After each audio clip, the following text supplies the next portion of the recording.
Sur BFM Politique, H-6 avant la grande interview de François Bayrou sur BFM TV où il sera notamment interrogé par Marc Fauvel. Olivier Faure, premier secrétaire du Parti Socialiste, merci d'être notre invité. À mes côtés pour vous interroger, Amandine Atalaya, éditorialiste politique BFM TV, Ludovic Vigogne de la Tribune Dimanche, notre partenaire. Bonjour. Alors dans un instant, on va vous demander à quelles conditions vous pourriez peut-être changer d'avis, ce que vous attendez de l'interview du Premier ministre ce soir, mais déjà, quel est votre état d'esprit? Dans un instant, on se rendra à Matignon, justement, pour voir comment le Premier ministre prépare cette interview. H-6, qu'est-ce que vous attendez de la prise de parole de François Bayrou? Qu'est-ce que vous souhaitez qu'il dise? Comme les Français que vous venez d'entendre, rien, plus rien. Et la réalité, c'est que François Bayrou lui-même le sait. Et tous les partis d'opposition ont déjà annoncé qu'ils voteraient contre la confiance. Et donc, il sait que le 8 septembre, il devra partir. Il fait une tournée d'adieu. Et donc, il va chercher toute la semaine à expliquer qu'il est celui qui pourrait éviter le chaos et qu'il est lui-même la stabilité. Personne ne le croit plus. Chacun sait bien qu'en réalité, il n'y a pas une seule version. Ça n'est pas François Bayrou ou l'apocalypse. C'est François Bayrou ou une autre solution, celle que nous proposons et qui permettrait à ce pays de ne pas vivre avec l'instabilité qu'on connaît aujourd'hui et qui permettrait aussi d'éviter la purge budgétaire qui est en train d'être préparée par les services de Matignon et les gouvernants actuels. Alors justement, on prend la direction de Matignon, retrouver Hugo Capelli. Bonjour Hugo, on le disait H-6 avant la prise de parole décisive de François Bayrou. Comment se prépare le Premier ministre, Hugo? Est-ce qu'il pourrait faire des annonces ce soir? On verra bien. On sait que François Bayrou est en train de se préparer. Cette interview donc, qui aura lieu à 18h, qui va durer environ 1h30 et qui se fera directement depuis le bureau du Premier ministre. Alors, c'est vrai qu'on a beaucoup vu le Premier ministre ces derniers jours dans le cadre de déplacements à la CFDT, au MEDEF, à la Foire de Châlons, avec à chaque fois des discours et puis des questions-réponses avec des journalistes. Mais ce rendez-vous ce dimanche est vraiment capital. D'ailleurs, Matignon explique que c'est un exercice de pédagogie. Le Premier ministre veut convaincre les Français qu'il est l'homme de la situation pour le budget, pour réduire la dette de la France. Et puis, il va aussi envoyer ce soir un message aux partis politiques parce qu'il va les recevoir à partir de demain ici à Matignon. Ce sont les communistes qui vont être reçus les premiers. Et puis ensuite, on sait qu'il y aura mardi le Rassemblement national. Et puis un peu plus tard dans la semaine, les socialistes. François Bayrou qui a reçu le soutien du président Emmanuel Macron il y a 48 heures, mais qui a aussi dû entendre les oppositions qui lui promettent de ne pas voter ce vote de confiance le 8 septembre prochain. C'est en tout cas ce qu'a redit hier Jordan Bardella sur notre antenne. Et c'est aussi ce qu'ont dit les socialistes lors de leur rentrée à Blois. D'ailleurs, les socialistes qui s'imaginent bien remplacer François Bayrou dans les prochaines semaines. Merci beaucoup Hugo Capelli. Dans un instant, on va parler effectivement de cette candidature du Parti Socialiste pour Matignon. On entendait des propositions, peut-être que François Bayrou me mettra sur la table. Mais très concrètement, qu'est-ce qui pourrait, de déterminant, vous faire changer d'avis quand même? Est-ce qu'il y a des choses, des mots que pourrait prononcer François Bayrou qui pourraient vous amener à évoluer d'ici 8 jours? Le seul mot que j'attends de lui maintenant, c'est de dire au revoir. Je ne vois pas très bien ce que François Bayrou pourrait apporter encore. Parce que le problème n'est pas simplement un problème de nature budgétaire. La réalité, c'est que la politique conduite l'a été de manière autoritaire. Il aurait pu être le Premier ministre qui renonce au 49.3. Ce que nous proposons, nous, puisque nous proposons effectivement de remplacer on va venir à ça, vos propositions. Le Premier ministre, eh bien, c'est de faire en sorte qu'on change aussi de rapport au Parlement, de rapport aux Françaises et aux Français, de rapport aux partenaires sociaux et de faire en sorte que ce pays puisse être effectivement gouverné. Mais dans l'immédiat, Olivier Faure, si ce soir, François Bayrou faisait des ouvertures, par exemple, s'il disait les 2 jours fériés travaillés, ça n'est pas une bonne idée, il n'en est plus question. Une forme d'ISF, d'impôt sur la fortune, selon ce qu'il pourrait avoir concocté. Tout ça, s'il fait ce type d'ouverture, c'est non, quoi qu'il en soit, on le comprend désormais. Le 8, vous ne voterez jamais. François Bayrou a déjà, pour la au cours des mois passés, fait des ouvertures. Il nous avait déjà pris l'engagement de mettre une contribution sur les hauts patrimoines ou les hauts revenus. Elle devait venir au lendemain du vote du budget. vous ne l'avez pas vu et moi non plus. Et donc, la réalité, c'est que François Bayrou a montré qu'il n'était pas un interlocuteur fiable et qu'il n'était pas de ceux qui tiennent les engagements qu'ils prennent, y compris devant l'Assemblée. On l'a vu aussi sur les retraites. Bon. Pour vous, Voilà, c'est l'histoire d'une trahison vis-à-vis des socialistes, moi, je cherche François pas à Bayrou? être un traître ou je sais pas quoi, ça m'est égal. Je dis simplement que maintenant, il va falloir faire en sorte que nous puissions donner une stabilité à ce pays, permettre d'avoir un gouvernement qui gouverne et qui gouverne dans l'intérêt des Français et qui gouverne avec les Français. Autrement, on l'a vu, en fait, les sondages de ce matin sont assez parlants. S'il y avait demain une dissolution, On va y venir quoi conduirait-elle à rien, sinon à reconduire une configuration qui, de toute façon, ne donne de majorité absolue à personne. Donc ça suppose que nous fassions avec ce que les Français ont décidé, et les Français ont décidé justement de faire en sorte que ce soit le Parlement, le lieu dans lequel c'est la politique. Est-ce que vous avez eu un contact avec François Bayrou depuis lundi et l'annonce du vote de confiance par le Premier ministre? Non, aucun? Vous allez le voir la semaine prochaine, il ouvre une série de consultations des partis. Est-ce que vous allez aller à Matignon pour le rencontrer? Nous irons jeudi matin le voir par politesse républicaine, mais la décision que nous avons prise est irrévocable et donc il n'y a aucun suspense. Alors pourquoi vous y allez dans ces conditions? Tout simplement parce qu'on nous invite à venir et que par, je vous le dis, par esprit républicain, quand le président de la République, quand le Premier ministre invite les chefs de parti, les présidents de groupe à venir à sa rencontre, eh bien nous sommes toujours présents pour des raisons qui sont simplement liées au fait que nous respectons les institutions. Olivier Faure, je vous arrête une seconde, vous avez dit à Ludovic Guillon, la décision est irrévocable. Elle est irrévocable. Vous ne voterez pas la confiance? Nous ne voterons pas la confiance. Il n'y a aucune chance que vous vous absteniez non plus? Pas davantage. Ce que les Français peuvent avoir du mal à comprendre, c'est que vous n'ayez jamais discuté directement avec François Bayrou jusque-là. C'est-à-dire que vous dites, on n'a pas eu de contact depuis lundi dernier, pas eu de contact cet été non plus, semble-t-il. Il n'a jamais cherché à vous joindre, vous, Olivier Faure, premier secrétaire du Parti socialiste. Absolument pas. Comment est-ce que vous comprenez qu'il vous renvoie la faute en disant alors les responsables politiques étaient en vacances, ils n'étaient pas joignables? Dans les faits, ça n'est pas ce qui s'est passé, si l'on vous suit. Vous étiez à la plage? C'est vraiment une ineptie. En fait, je n'ai même pas envie de commenter. Moi, j'ai pris 10 jours de vacances et j'étais revenu le 30 juillet en Seine-et-Marne. Et donc, s'il voulait en fait me contacter, il avait mon téléphone, je n'ai pas quitté le territoire et donc à tout moment j'étais joignable. Il n'a jamais cherché à le faire. Qu'est-ce qui s'est passé entre François Bayrou et vous? Parce qu'on s'en souvient, à l'hiver dernier, vous aviez réussi à négocier pour que le budget de cette année puisse être adopté. À l'époque, vous aviez des consultations récurrentes, vous parliez, et puis tout à coup, il n'y a plus de dialogue possible. Pourquoi? Mais n'en faites pas une affaire personnelle, ça n'est pas le sujet. En fait, il n'y a pas une question de lien rompu ou de trahison, etc. Il y a deux politiques qui aujourd'hui se font face.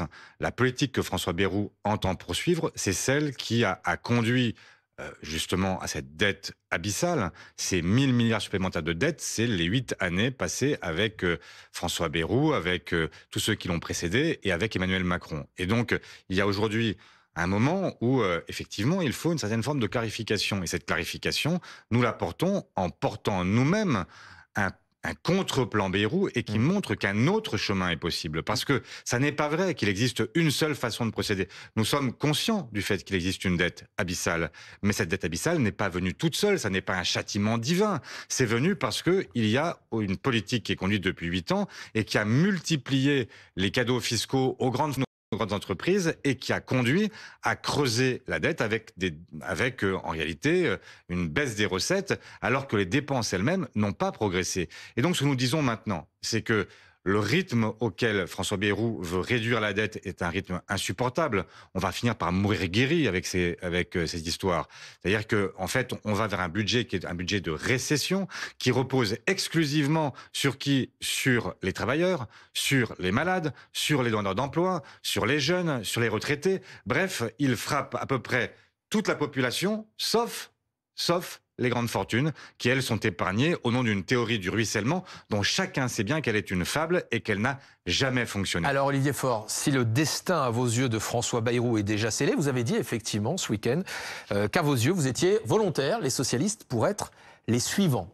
Répondez-nous clairement, est-ce que donc vous, Olivier Faure, vous êtes candidat pour le poste de Premier ministre? Mais je vais vous dire ce que j'ai dit à la fois à nos partenaires... Là, vous n'allez pas et... me répondre. Si, je vais vous répondre. Je vais vous répondre ce que j'ai dit à nos partenaires et ce que j'ai dit à tous les socialistes. Si le 8 au soir, vous avez un appel du chef de l'État, eh bien, vous le prenez. Et si le chef de l'État vous demande si vous êtes d'accord pour aller à Matignon, vous répondez oui.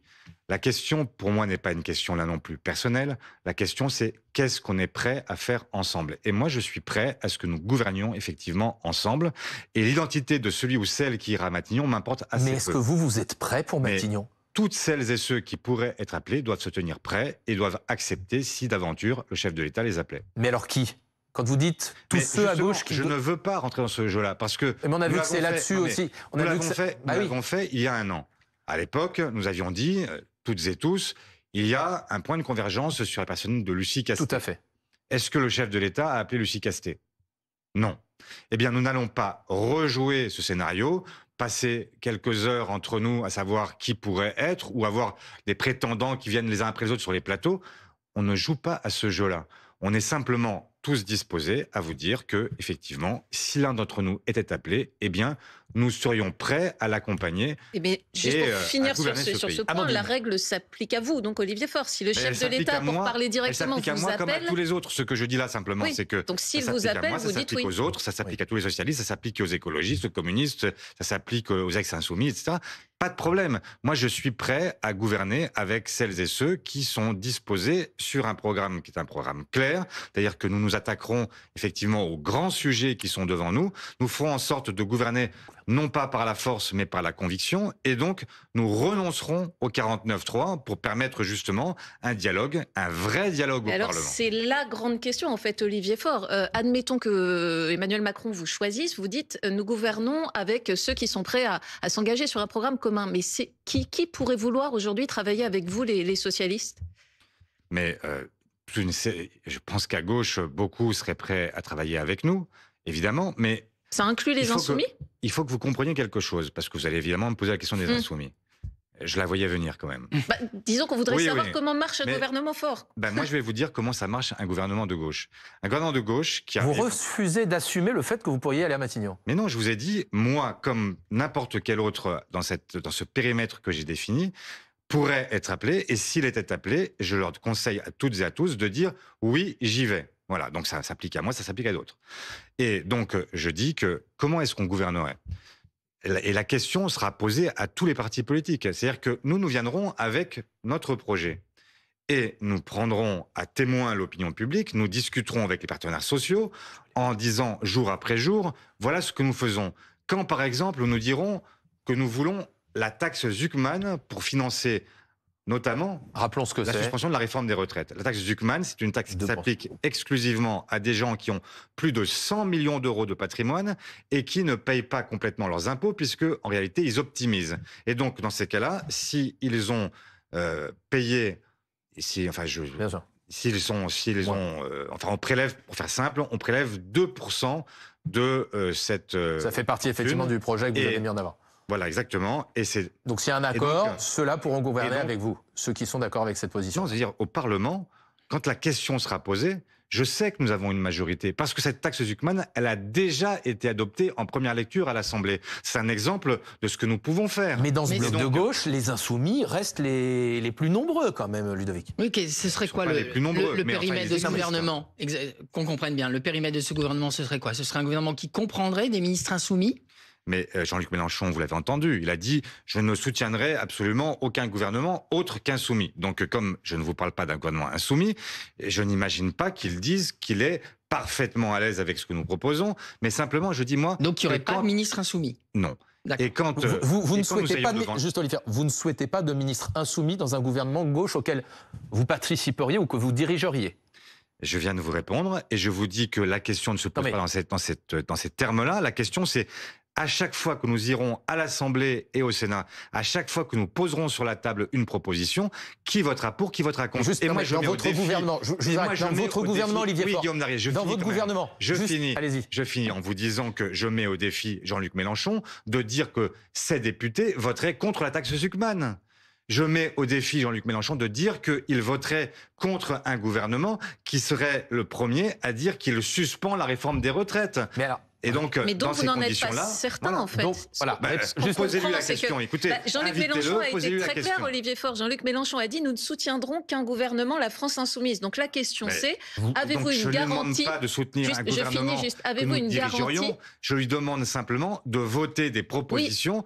Et Mais vous n'avez aucune j'imagine. garantie qu'il ne voterait pas une censure contre vous, que la France insoumise ne voterait pas une censure contre vous.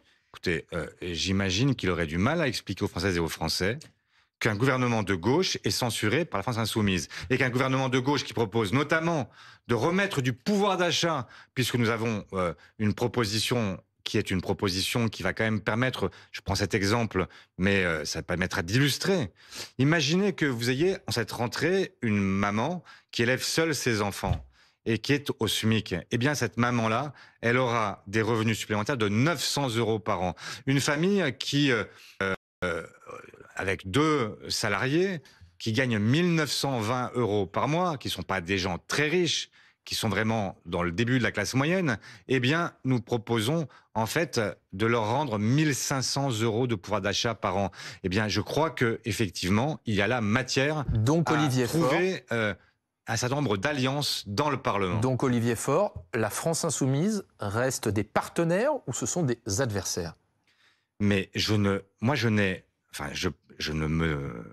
n'imagine pas avec des adversaires, etc. Je m'imagine simplement avec une coalition qui est au gouvernement, de gauche, qui vient avec des propositions de gauche, qui s'engage ensuite à discuter loyalement puisqu'il n'y a pas de 49.3. Et ensuite, je dis à la gauche, mais je dis aussi à ceux qui sont dans le bloc central, etc. Est-ce que vous êtes prêts à assumer le fait que demain, vous refusez, dans un moment où les Français ont comme première préoccupation le pouvoir d'achat, vous refusez à la moitié des Français, à la moitié des salariés, des travailleurs français, évidemment, une hausse de leur pouvoir d'achat qui est conséquente. Et on verra. Et à ce moment-là, effectivement, il y aura une clarification. Si vous voulez censurer ce gouvernement-là, censurez-le. Mais moi, ce que je vous dis, c'est que les Françaises et les Français ne le comprendraient pas parce que ils ont entendu que ce que nous proposons, c'est effectivement non pas simplement une espèce de purge qui leur serait imposée. Il n'y a aucune des mesures proposées par François Bayrou que nous reprenons. Est-ce que Ce que nous faisons, c'est que nous arrivons à réduire la dette. Et nous arrivons aussi avec un plan de relance qui permet de relancer l'activité. Vous souhaitez économiser 22 milliards, on va rentrer dans le détail dans un instant. Juste, est-ce que ça veut dire que vous appelez le président de la République, Emmanuel Macron, à vous recevoir à l'Élysée, l'ensemble des forces de gauche? Si le chef de l'État souhaite nous entendre et que nous venions préciser devant lui ce que nous avons déjà précisé devant la presse hier, eh bien effectivement, aucun problème pour le faire. Ludovic, parmi les têtes à gauche, effectivement, vous parlez d'une personnalité de gauche qui pourrait être appelée, et vous dites qu'il faudrait qu'elle dise oui à Matignon. Il y a peut-être un ancien Premier ministre. Oui, il y a un nom qui circule, c'est celui de Bernard Cazeneuve, qui pourrait remplacer, pourquoi pas, François Bayrou à Matignon. Est-ce que si c'était lui que le chef de l'État choisissait, est-ce que vous le soutiendrez? Est-ce que vous seriez... Mais vous toutes verriez celles et ceux qui seraient prêts à reprendre ce que nous avons dit hier sont les bienvenus. Voilà, je n'ai pas d'autre message. Bernard Cazeneuve, je ne sais pas ce qu'il serait prêt à faire. Je dis simplement qu'il faut qu'à un moment, il y ait des offres claires sur la table. Notre offre, elle est claire, elle est documentée, elle est chiffrée, elle permet d'offrir effectivement une autre perspective que celle que fixe le Premier ministre. Vous avez échangé avec Bernard Cazeneuve ces derniers jours? Non. Ça veut dire que Bernard Cazeneuve, c'est un profil acceptable à vos yeux pour Matignon? Je viens de vous répondre. Je vous ai dit... Acceptable ou pas? C'était pas la même chose il y a un peu plus d'un an. Je ne sais pas. Ce que je dis, c'est que... Mais vous jugez que c'est un profil acceptable? Mais moi, je ne juge pas les profils. Mais vous le connaissez, je ne fonde pas les reins et les cœurs. Je fais de la politique. Et ce que je veux savoir, c'est ce que font les gens s'ils sont à Matignon. Ça m'intéresse pas. C'est pas... est-ce que Bernard Cazeneuve est quelqu'un de sympathique? Est-ce que c'est un homme de gauche, etc. Oui. Est-ce qu'il ferait la politique que je viens de vous indiquer? Je n'en sais rien. Donc vous le soutiendrez que s'il reprend le programme du Parti socialiste que vous avez énoncé hier? Exactement. Ce que je dis, c'est que ce que je veux, c'est que les Français, enfin, aient le sentiment de respirer.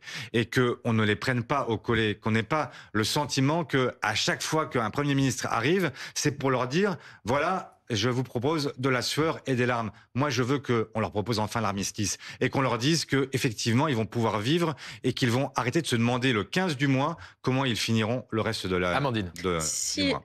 Si néanmoins Emmanuel Macron ne choisit pas un Premier ministre de gauche et qu'il penche pour quelqu'un dans le bloc central, comme on dit, quelques noms sont aujourd'hui évoqués, par exemple Gérald Darmanin, Catherine Vautrin. Je vous vois sourire. Oui, je souris. Que... Enfin, ces gens ont avalisé le 15 juillet le programme de François Bayrou. Donc, en quoi sont-ils qualifiés dès lors que François Bayrou... Enfin, ne faites pas Donc tout vous porter dites au Premier bis ministre. repetita, mais est-ce Non, que pour vous c'est un veto d'emblée? C'est-à-dire, on a déjà vu avec Michel Barnier, avec François Bayrou, donc cette fois on ne se lance pas dans l'histoire, on ne soutiendra pas par exemple un Gérald Darmanin, c'est ça que vous dites? Mais ce que je vous dis, c'est que le 15 juillet, je n'ai pas vu un seul de ces ministres démissionner. Dire « je ne mange pas de ce pain-là, je ne veux pas infliger cette peine-là aux Françaises et aux Français, et donc je me retire ». Ils sont tous restés. Ils sont donc solidaires. Et j'imagine que s'ils ont un peu de continuité, ils nous reproposeront la même chose que François Bayrou. Et Mais donc votre les mêmes position, causes produiront les mêmes effets. Voilà. donc on ira à nouveau à une censure des socialistes si Emmanuel Macron choisit quelqu'un du bloc central.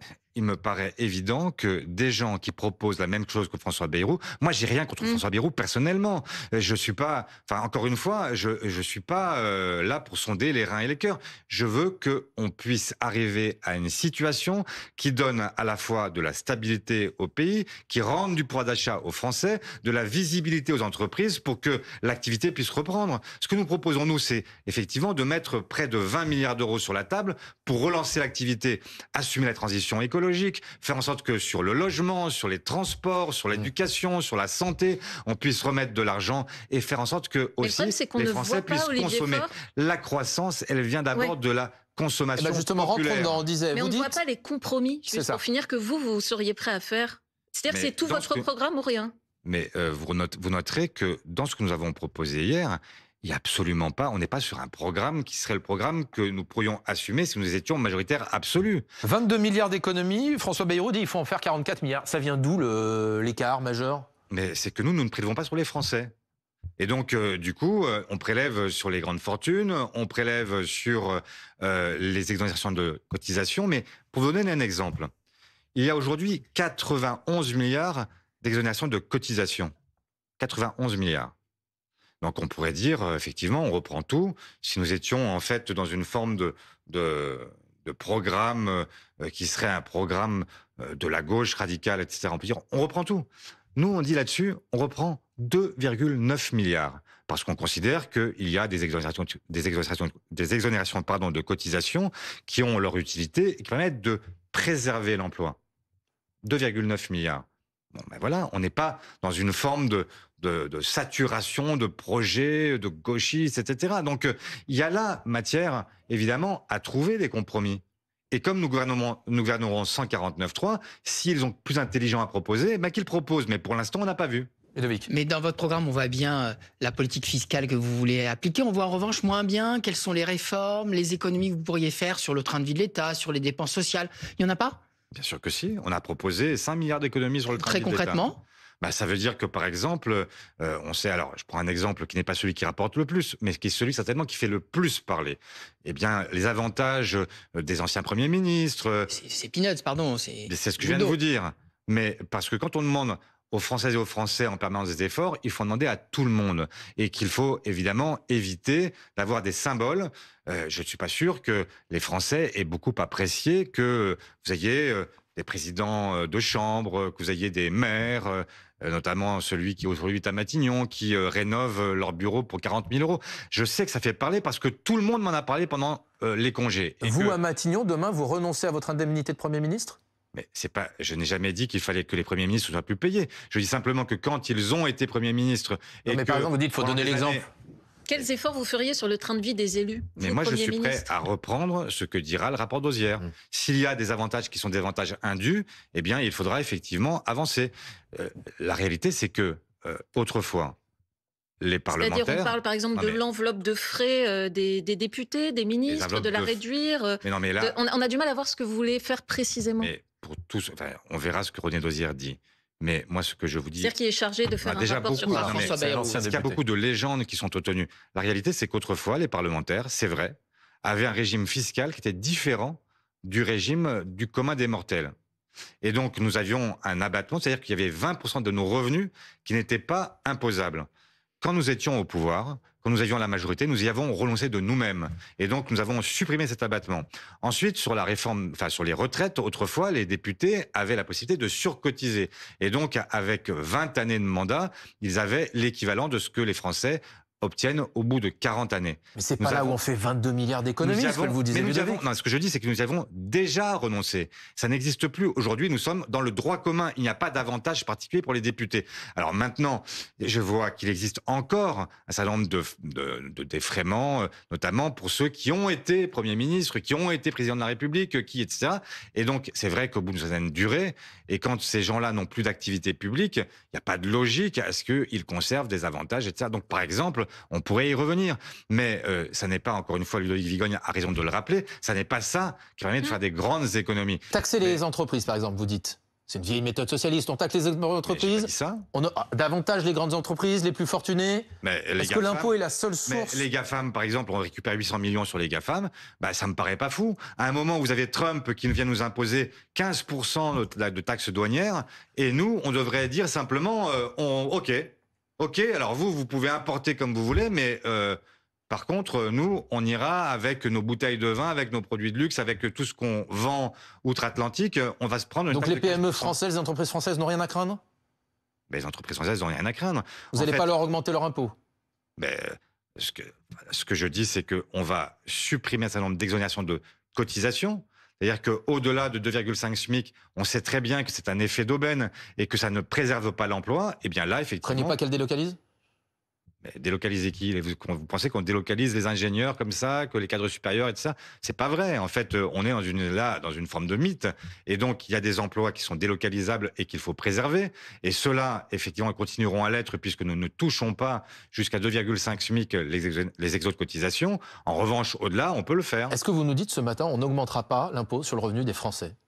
Oui, en fait, aujourd'hui, celui qui a prévu d'augmenter les impôts sur le revenu des Français, c'est François Bayrou. Vous ne le ferez pas. Rappelle, non, je vous rappelle que le gel du barème de l'impôt sur le revenu fait rentrer 380 000 ménages dans l'impôt qui n'y étaient pas encore aujourd'hui. Donc oui, nous préservons les Françaises et les Français, et nous au-delà de ces 380 000 qui rentreraient, nous préservons tous les contribuables qui auraient vu leurs impôts augmenter, puisque le gel du barème, c'est l'augmentation de tous les impôts de tout le monde. D'un mot, avec qui vous faites passer ces mesures d'augmentation des impôts sur les plus riches? Parce que les macronistes, par exemple, n'en veulent pas, la droite n'en veut pas.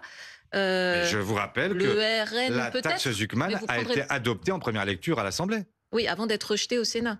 Oui, mais le Sénat n'a pas le dernier mot, vous le savez aussi. Donc, mais ça ne résout pas la question de avec qui vous faites passer ces textes. Je viens de vous répondre. La taxe Zuckman a été adoptée et donc je pense que nous pouvons continuer le parcours parlementaire de cette taxe Zuckman. On reviendra à l'Assemblée après son passage au Sénat, puisqu'ils l'ont effectivement rejeté, et nous l'adopterons. Olivier Faure, le 8 septembre, le vote sur François Bayrou, c'est finalement le slogan des Insoumis, c'est le 8 Bayrou part, le 10 on bloque Macron. C'est notamment Jean-Luc Mélenchon qui appelle à une grande grève générale le 10. Est-ce que vous vous joignez ou non à cet appel à la grève générale le 10 septembre prochain?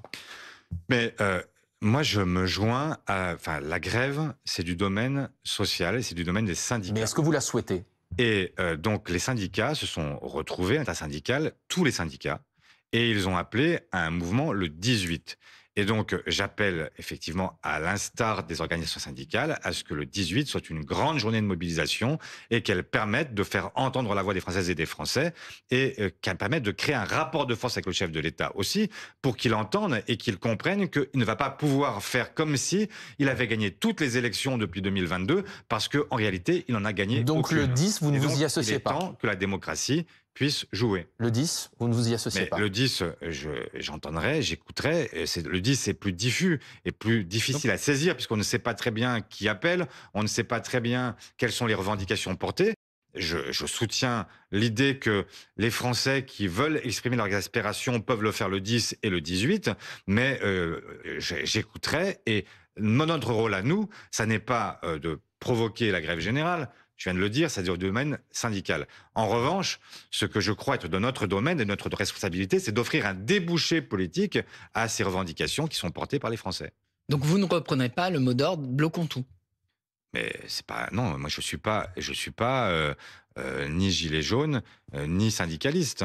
Et donc, ça ne m'appartient pas. Par contre, la réponse à ce qui sera dit le 10, ça c'est du domaine de la politique et je souhaite que nous y répondions parce qu'on ne peut pas être comme Emmanuel Macron, sur son Aventin, sur son Olympe, et tel Jupiter, adresser ses foudres aux uns et aux autres, mais ne jamais entendre ce que le commun des mortels a à lui dire. Est-ce que vous pensez que ce seront des mouvements massifs, le 10 et le 18, portés par les syndicats le 18? Je pense que ce seront des mouvements très importants parce que je vois l'exaspération, la colère, et je sens que les Françaises et les Français ont envie qu'on ne leur réserve pas toujours le même plat. Ils ont déjà dit non. Ils ont dit non au moment de l'élection présidentielle elle-même, puisque en 2022, rappelez-vous, Emmanuel Macron est réélu parce qu'il est face à Marine Le Pen, mais alors même qu'il dit « j'ai bien saisi que ce n'était pas moi que vous choisissiez, mais que vous votiez contre Marine Le Pen », et puis un mois plus tard, donc il n'a pas de majorité absolue, et il se comporte pendant 2 ans comme s'il y avait une majorité absolue. Il est battu aux élections européennes. Sa candidate fait à peine 14%. Et ensuite, il est celui qui provoque une dissolution au soir du scrutin des européennes. Et là, il est encore battu. Et il continue à croire qu'il peut diriger ce pays tout seul. Mais non, c'est parce que la crise que nous vivons aujourd'hui, ça n'est pas simplement une crise budgétaire, c'est aussi une crise démocratique. Et ce qui inquiète les marchés aujourd'hui, c'est ça aussi. Je vous prends cet exemple. Est-ce que votre projet ne va pas inquiéter les marchés d'ailleurs? Ben, je vous réponds. Qu'est-ce qui inquiète les marchés? Vous vous rendez compte qu'aujourd'hui, en fait, la France a une dette qui est inférieure à celle des États-Unis. Le pays le plus endetté au monde, ce n'est pas la France, c'est le Japon. Eh bien, le Japon emprunte pour 3 fois moins que nous. Pourquoi? Parce qu'en France, il y a cette espèce de sentiment pour les marchés que nous ne sommes pas fiables et qu'il n'y a aucune possibilité de se dire que dans 1 mois, dans 2 mois, dans 3 mois, les choses seront encore en l'état. Et donc, ça suppose qu'il y ait effectivement une autre méthode. Et j'y insiste, une autre façon de gouverner ce pays.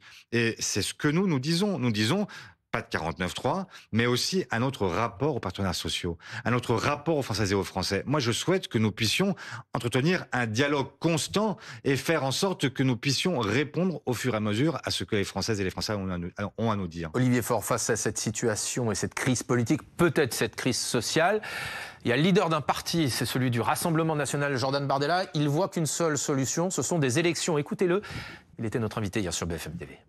Nous avons besoin d'une majorité claire, d'un cap clair, et nous avons par définition besoin que le président de la République sorte le pays de l'impasse, assume sa responsabilité et revienne devant les Français, soit par l'intermédiaire d'une nouvelle dissolution de l'Assemblée nationale, ou qu'il en tire les conséquences et qu'il démissionne et provoque une nouvelle élection présidentielle.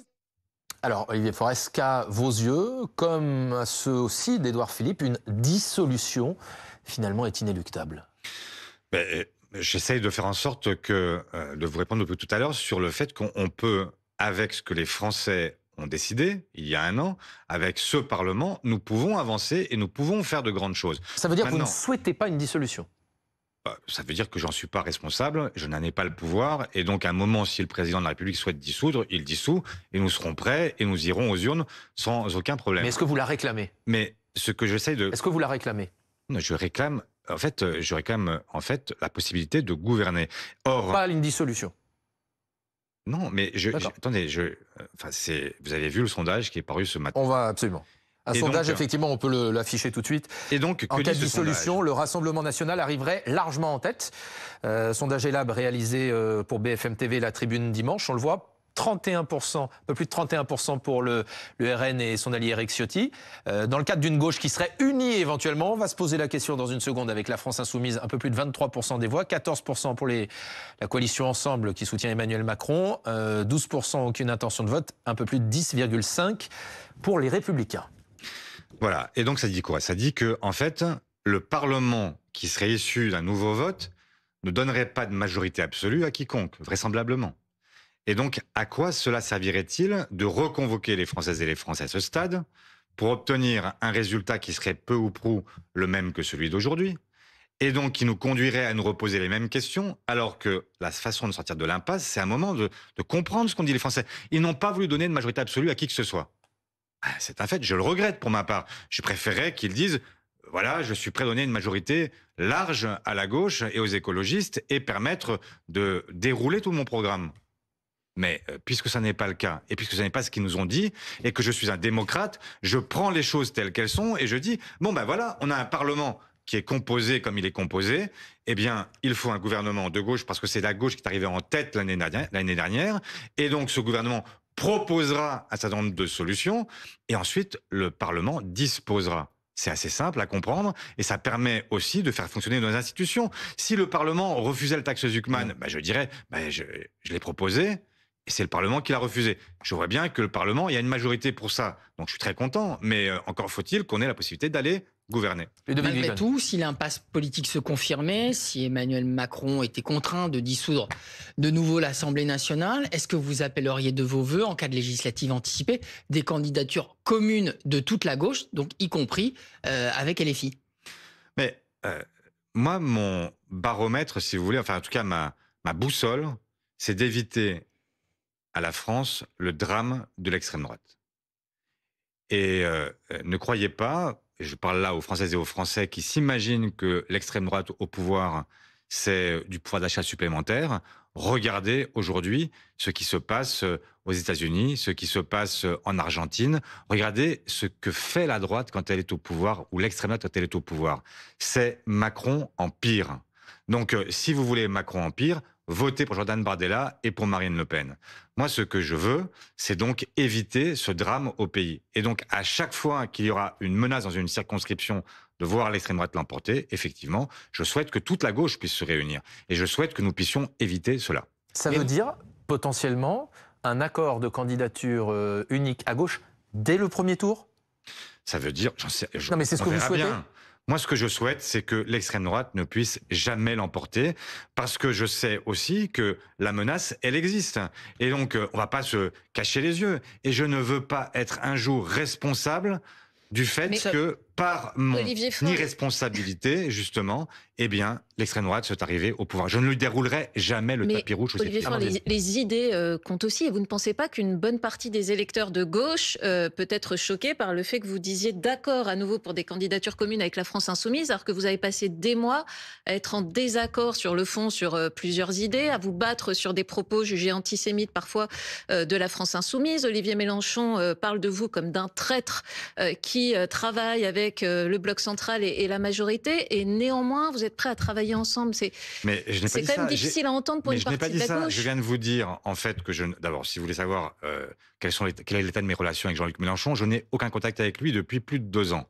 Donc je ne peux pas vous dire mieux. Et donc c'est juste par opportunisme électoral. C'est pas par opportunisme. C'est qu'à un moment, il faut aussi faire des choix. Et le choix que je fais, c'est que face à une menace qui est celle de l'extrême droite, jamais je ne laisserai s'installer l'extrême droite. C'est tout.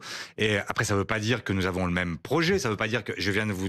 Enfin, on a passé une demi-heure ensemble où je vous ai expliqué ce que je faisais, quel serait le gouvernement auquel nous participerions si nous devions être appelés à Matignon. Je viens de vous expliquer comment nous voulions organiser le débat à l'intérieur de l'Assemblée. Ça n'est pas du tout ce que dit Jean-Luc Mélenchon. Et donc, si vous voulez prendre les désaccords que nous avons, je viens de l'entendre il y a quelques jours expliquer qu'il fallait que Zelensky parte pour qu'il y ait enfin une chance pour la paix. Eh bien, ça m'a choqué et heurté parce que, évidemment, Zelensky n'est pas responsable aujourd'hui de la situation. Le seul responsable, c'est Poutine et son régime. Olivier Faure, et donc, il n'y a pas d'accord sur ce point-là non plus. Olivier Faure, et c'est lui dans ce moment-là. Attendez, je finis. Et c'est lui en ce moment-là qui trahit en fait ce qu'a été le nouveau Front Populaire. Parce que dans le programme du nouveau Front Populaire, il était écrit noir sur blanc qu'il y avait un agresseur et un agressé et que nous voulions rétablir l'Ukraine dans son intégrité territoriale. Et donc, à un moment, effectivement, je pense qu'il y a des gens qui se sont affranchis de ce programme du Front Populaire et moi, ce n'est pas mon cas. Voilà.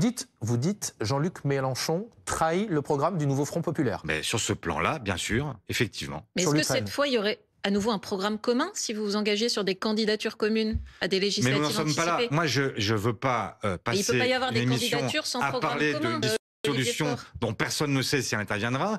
Et de toute façon, je vous ai dit que moi, j'étais venu pour me battre pour qu'on ait un gouvernement qui soit un gouvernement de gauche et qui puisse agir dès maintenant. Comme disait Victor Hugo, aimer, c'est agir. Oui, mais ça reste incohérent, Olivier. Ludovic. Mais c'est pas du tout incohérent.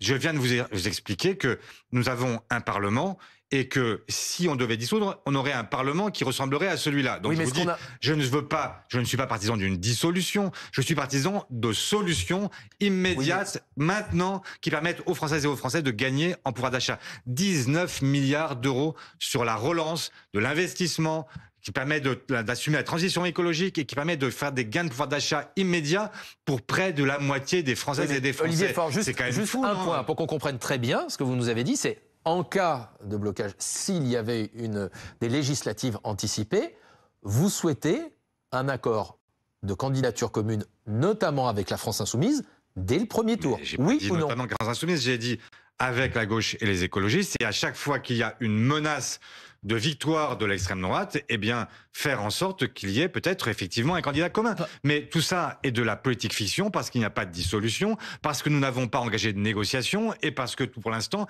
la seule chose que je vous dis à ce micro ce matin, c'est que moi, je souhaite des solutions immédiates pour les Françaises et les Français. Votre position, néanmoins, ne fait pas l'unanimité au sein de votre parti, du Parti socialiste. Certains de vos camarades considèrent que le LFI ne peut plus être un partenaire électoral. Ben oui, c'est vrai. Et vous assumez cette différence? J'assume le fait qu'il y ait parfois des désaccords entre nous, y compris parmi des gens qui me sont très proches. Mais je vous dis les choses telles qu'elles sont. Moi, je n'assumerai jamais, je ne pourrai plus jamais me regarder dans un miroir si j'ai moi-même indirectement participé à l'arrivée de l'extrême droite au pouvoir. Parce que je vois ce qui se passe non seulement en France, mais dans le monde, et d'abord en Europe. Aujourd'hui, vous avez la Hongrie, vous avez l'Italie, mais qui est arrivé en tête aux élections présidentielles en Autriche? C'est l'extrême droite. Je vois ce qui se passe en Allemagne. Il y a quelques jours, il y a eu un sondage qui a été réalisé. Vous avez en Allemagne l'AfD, qui est l'extrême droite, qui est le partenaire de Marine Le Pen, qui est arrivé au même niveau que le parti qui est au pouvoir actuellement, la CDU-CSU. Et donc, vous avez là, aujourd'hui, une menace qui existe. Elle existe en Espagne, elle existe au Portugal, elle existe partout. Et donc, vous voulez que la France, qui est le pays qui s'enorgueillit d'être le pays des droits humains, qui a jeté à la face du monde des droits universels, vous voulez que ce pays-là, il bascule à l'extrême droite? Vous voulez vraiment ça? Vous voulez vraiment qu'on puisse dire que demain, l'Europe est en train de basculer tout entière? Mais qu'est-ce qui se passe si toute l'Europe bascule à l'extrême droite? Est-ce que vous en savez vous-même l'issue? Moi, je n'en sais rien. Ce que je vois, c'est que, évidemment, on nous dira, ils vont pas rétablir des camps. Mais enfin, je vois bien qui sont les partenaires de Marine Le Pen partout en Europe. Je vois ce qu'ils disent. Je vois Matteo Salvini. Je vois ce que dit l'AfD. C'est ce type d'arrangements électoraux qui précisément les fait progresser parce que les Français perdent foi en la politique. D'ailleurs, Amandine, je vous interroge juste absolument Olivier Faure. Regardez justement ce résultat aussi de ce sondage toujours Elab publié par La Tribune dimanche et pour BFM TV ce matin, justement sur cette question du front républicain, où on voit qu'une majorité de Français désormais ne veut plus de front républicain. 56% des Français interrogés dans cette étude réalisée par notre partenaire Elab expliquent qu'ils ne souhaitent plus qu'on fasse barrage à un candidat du Rassemblement national au second tour. 46% le souhaitent toujours. 53% non, 46% oui. Quelle serait l'attitude, on l'a entendu, du Parti socialiste? Ça vous inquiète quand vous voyez ça? Bien sûr, c'est pour ça que la menace, elle est réelle aujourd'hui. Parce qu'on voit bien qu'il y a une baisse, en fait, de ce qu'on a appelé le Front républicain. Mais pourquoi il y a une baisse du Front républicain? Interrogeons-nous. Pourquoi il y a une baisse du Front républicain? Parce que quand les électeurs, électrices de gauche qui sont venus supporter, en fait, à plusieurs reprises, qui sont venus voter pour Emmanuel Macron contre Marine Le Pen, qui sont venus porter leur voix dans un second tour, souvent pour aller sauver un candidat de Renaissance, même parfois de LR, qui n'avait même pas appelé au Front républicain. Qu'est-ce qu'ils ont vu? Ils ont vu que, au lendemain du vote qui avait porté en tête la gauche, c'est la droite qui a gouverné. Et que la droite, elle a continué à faire comme si elle était majoritaire absolue. Alors comment voulez-vous qu'on puisse dire aux gens, mais venez à chaque fois, venez porter vos voix sur la droite et vous éviterez l'extrême droite. Et ils voient ensuite qu'il y a Bruno Retailleau au gouvernement. Que Bruno Retailleau a un discours qui est tellement proche de celui de l'extrême droite qu'ils se demandent parfois s'ils ne se confondent pas. Alors évidemment que c'est compliqué ensuite pour tous ces gens-là de voter. Et c'est pour ça que je vous dis aussi que la menace, elle est très réelle. Et c'est la raison pour laquelle, moi, je ne ferai tout ce que je peux tout au long de mon existence politique et toute ma vie comme citoyen. Je ferai tout ce que je peux pour que l'extrême droite ne soit jamais au pouvoir. Et donc, point barre. Et donc la France Insoumise reste un partenaire électoral. Ça peut être, dans un certain nombre de circonscriptions, un partenaire électoral, évidemment. Ludovic. Jean-Luc Mélenchon a annoncé qu'il allait de nouveau déposer sur le bureau de l'Assemblée nationale une procédure de destitution d'Emmanuel Macron, du chef de l'État. Est-ce que vous allez vous y associer? Est-ce que vous pourriez la soutenir? Non. Pourquoi? Non, parce que ça n'est pas la bonne formule. Et la destitution, c'est normalement... il faut des actes de haute trahison du chef de l'État pour l'utiliser. Et puis d'ailleurs, Jean-Luc Mélenchon sait très bien lui-même qu'il n'y a absolument aucune capacité à obtenir une majorité dans les deux chambres pour obtenir la destitution. Donc c'est purement de communication. Donc c'est une opération qui a déjà échoué l'an passé, qui va rééchouer cette année. Bon, très bien. En fait, c'est en fait pour que vous puissiez vous-même en faire écho, que vous puissiez la reprendre, que dans toutes les interviews on puisse dire est-ce que vous êtes pour ou contre la destitution du chef de l'État. Le chef de l'État, en réalité, et la seule façon qu'il parte, c'est qu'il démissionne. Et ça n'appartient qu'à lui. Donc voilà. Ce serait une solution à la crise politique que nous connaissons, la démission d'Emmanuel Macron ? Je ne sais pas si ce serait une solution. En tout cas, ce serait une possibilité ensuite d'avoir un scrutin et un président de la République ou une présidente de la République qui serait élu derrière, qui peut-être obtiendrait une majorité derrière. Peut-être. Vous pensez que c'est une possibilité, connaissant Emmanuel Macron, vous l'avez quand même voulu parler de temps en temps, vous pensez que c'est une possibilité, le départ du chef de l'État ? Non. Parce que lui, il exclut, et donc vous respectez aujourd'hui ce choix qui est le sien. Il redit qu'il restera jusqu'au dernier jour de son mandat. Je respecte ce choix, et un président de la République qui se limiterait à ce qu'on appelle le domaine partagé et qui accepterait de rentrer en cohabitation avec la gauche, ça me va. Moi, je supporterais volontiers le président de la République quand le 21 septembre, il ira devant l'ONU et qu'il appellera enfin à ce que la France et d'autres États puissent reconnaître un État palestinien. Donc, sur ce plan-là, je n'ai aucun problème avec le chef de l'État. S'il est prêt, en plus, à ajouter à cela le fait qu'il y ait des sanctions immédiates contre le gouvernement Netanyahou pour permettre d'éviter ce que nous connaissons aujourd'hui, c'est-à-dire un génocide qui se déroule sous nos yeux et auquel nous participons par la livraison d'armes, par le maintien de l'accord d'association entre l'Union européenne et Israël, effectivement, là, nous pouvons avancer ensemble. Il y a des tas de sujets sur lesquels nous pouvons avancer ensemble. Et nous demanderons ensemble à ce que, dans cet État palestinien, on puisse désarmer complètement le Hamas, que nous puissions obtenir le retour des otages, parce que tout ça me paraît être de l'ordre de ce qui peut être consensuel Olivier entre Faure, nous. Vous dites que c'est effectivement de la décision, de la responsabilité du chef de l'État, éventuellement de prendre la décision de démissionner, mais est-ce que vous, politiquement, vous souhaitez la démission du président de la République ? Non, enfin, je ne sais pas. En fait, je vois bien que nous sommes dans une crise politique qu'il faut résoudre. Et qu'il faut d'abord rétablir une confiance dans nos institutions. Montrer qu'elles fonctionnent. Et même si il faudra évidemment, lors de la prochaine présidentielle, s'interroger sur l'évolution que nous devons provoquer de la Ve République. Mais dans l'attente, je souhaiterais effectivement plutôt que nous puissions avoir une cohabitation et que nous puissions avancer. Voilà. Quelle part de responsabilité vous reconnaissez porter dans cette crise politique ? On voit bien ce matin dans le sondage Elab, BFM l'après-midi dimanche, une grande part des Français considèrent que tout le monde est responsable, que tous les partis sont responsables de la crise dans laquelle nous sommes, bien plus qu'Emmanuel Macron, bien plus que François Bayrou. Mais moi, je veux bien assumer toute la responsabilité, mais vous allez m'expliquer, vous, en quoi nous sommes responsables de la crise actuelle. Nous avons remporté l'élection il y a 1 an. Nous avons censuré Michel Barnier, mais nous avons accepté de ne pas censurer François Bayrou au nom d'un accord non pas de non-censure, mais un accord sur le budget et surtout sur la possibilité de revenir sur la réforme Borne sur les retraites.